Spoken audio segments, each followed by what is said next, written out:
Hello' everyone, উপস্থিত শাৰদীয় দুৰ্গোৎসৱৰ কাৰণে আকৌ এটা নতুন ব্লগ লৈ আহিলোঁ। আজি হ'ল ষষ্ঠী। দেখিছেই নহয় আমাৰ দেৱীৰ আগমনৰ পেণ্ডেলটো। পেণ্ডেলৰ কৰ্মচাৰীসকলে দিনে নিশাই পেণ্ডেলৰ কাম কৰি আছে, কাৰণ কাইলৈ হ'ল সপ্তমী।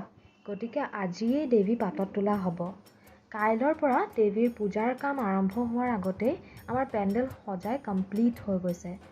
চাওকচোন কিমান ধুনীয়া হৈ উঠিছে দেৱীৰ পেণ্ডেলটো।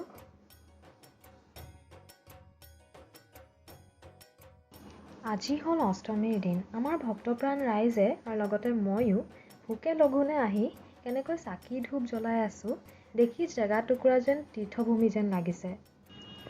এতিয়া আহোঁ মণ্ডপলৈ। আহকচোন চাওঁ কেনেকৈ সজাইছে আৰু পূজাৰীসকলে পূৰ্ণ উদ্যমেৰে কেনেকৈ পূজা কৰা কামত লাগি আছে। কাৰণ ভক্তসকলেও পুষ্পাঞ্জলি দিবলৈ অপেক্ষা কৰি বহি আছে। পুষ্পাঞ্জলিৰ পিছতে অঞ্জলি আৰু নিৰ্মালীৰ ব্যৱস্থা কৰিছে তেওঁলোকে। চাৰিওকাষৰ পেণ্ডেলটো এবাৰ চাওকচোন কিমান ধুনীয়া লাগিছে। আমাৰ ডাঙৰসকলক বাদ দিয়ক, সৰু ল'ৰা ছোৱালীবোৰে পূজাৰ মণ্ডপৰ পৰা যাবই নোখোজে দেখোন। সিহঁতৰ মনত অকল পূজাৰ আনন্দ। মাকহঁতক হেনো কোৱা শুনা পাইছোঁ, সিহঁতক হেনো পিষ্টল লাগে, বেলুন লাগে, আইচক্ৰীম লাগে। এয়াই জানো ল'ৰালি কাল নহয়? মোৰো মনলৈ সেইখিনি আহিছে যিখিনি আমিও সৰু থাকোঁতে কৰিছিলোঁ। তাৰপিছত অঞ্জলি আৰু পৰ্যল লৈ দেৱীক সেৱা কৰিলোঁ, যাতে গোটেই বছৰটো যাতে আমাৰ যিখিনি বাধা বিঘিনি আহে চব চুৰমাৰ কৰি লৈ যায়। তাকে আশীৰ্বাদ ল'লোঁ পুৰোহিতৰ পৰা। এইবাৰ আকৌ সন্ধি পূজা দিনৰ ভাগতেই পৰিছে, গতিকে আমি দেৱীক সেৱা লৈ ভোগৰ পৰ্ব ফালে খোজ দিলোঁ। চাওকচোন ভোগৰ বাবে কেনেকৈ লাইন হ'বলগীয়া হৈছে, কিন্তু বেয়া লগা নাই, লাইনত ৰৈ ফূৰ্তিহে লাগিছে। খিচিৰি আমি লৈ পিনে খালোঁ। তাত নানানটা আইটেম, পায়স, বিলাহী টক, পাপৰ, লাবৰা, জিভাৰ পানী পৰিহে যাব। পেণ্ডেলটো অলপ ঘূৰি কেইকপিমান ফটো উঠি আজিৰ কাৰণে ঘৰলৈ আহিলোঁ। ঘৰ মানে ইমানো দূৰত নহয়, 10 খোজমান দূৰতেই পূজাভাগ পাতিছে। গতিকে আমাৰ পৰিৱেশটো অকল পূজাই লাগিছে।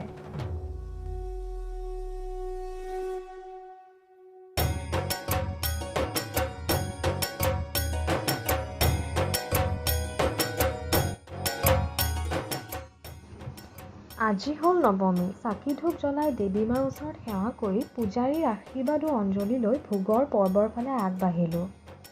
চাওকচোন কিমান দীঘলীয়া লাইন ধৰিছে। এইভাগ পূজালৈ গুৱাহাটীৰ নানান দিশৰ পৰাই মানুহ আহিছে, কাৰণ এইভাগ উলুবাৰীৰ মাজমজিয়াৰ পূজা। ইপিনে ৰাস্তাত গাড়ীৰ শাৰী শাৰী লাইন, গতিকে মজাকেই সুকীয়া। এয়া নৱমীৰ ভোগৰ খোৱাৰ পৰ্ব চলি আছে। ঘৰলৈ যেন নেযামেই। আপোনালোকৰ দেখি কেনেকুৱা লাগিছে জনাবচোন। আৰু চাওকচোন পূজা কমিটিৰ কৰ্মচাৰীসকলে কেনেকৈ সুকলমে পূজাভাগ পৰিচালনা কৰিছে। লাহে লাহে গধূলি নামি আহিলে। গধূলি হোৱাত মানুহবোৰে ল'ৰা ছোৱালীক লগত লৈ আহি বেলুন, পিষ্টল কিনিছে। আৰু মই চাই ভাবিছোঁ আকৌ সৰু হৈ যাব পৰা হ'লে কিমান ভাল আছিলে।